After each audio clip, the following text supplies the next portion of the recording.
जयपुर में आज 20वें अखिल भारतीय रूपक महोत्सव का केंद्रीय संस्कृत विश्वविद्यालय में समापन हुआ। समापन कार्यक्रम में छात्रों द्वारा कथा पन्नाधायरी बलिदान का मंचन किया गया।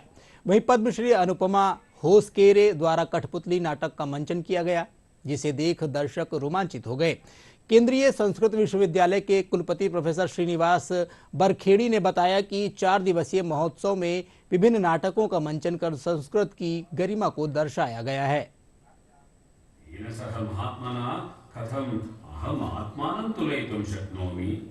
अखिल भारतीय रूपक महोत्सव हो रहा है, जिसमें भारत के सभी राज्यों से अनेक हमारे छात्रगण आया है और अनेक विश्वविद्यालयों से भी छात्रगण आए हैं।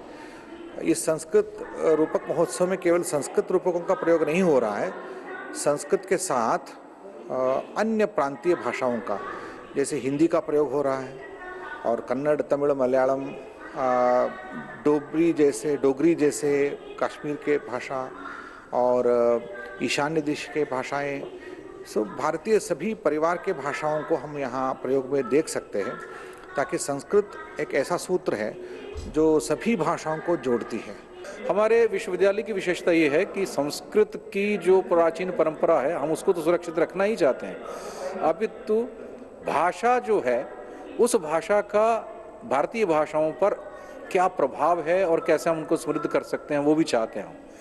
राष्ट्रीय शिक्षा नीति के आने के बाद जो ये आदेश एक तरह से है कि हम अपनी भारतीय ज्ञान परंपरा को नई विधाओं से जोड़ें, टेक्नोलॉजी से जोड़ें, मैनेजमेंट से जोड़ें, पाकशास्त्र से जोड़ें, हम लोग हॉस्पिटैलिटी से जोड़ें, तो अब विश्वविद्यालय इन क्षेत्रों में बढ़ रहा है। नाट्यम भिन्न रुचेर्जनस्य बहुधाप्येकम समाराधनम, जो नाट्यशास्त्र है, जिसमें संगीत शास्त्र है, शिल्प शास्त्र, मनोविज्ञान इत्यादि अनेक शास्त्रों का एक सम्मिलित स्वरूप हुआ है।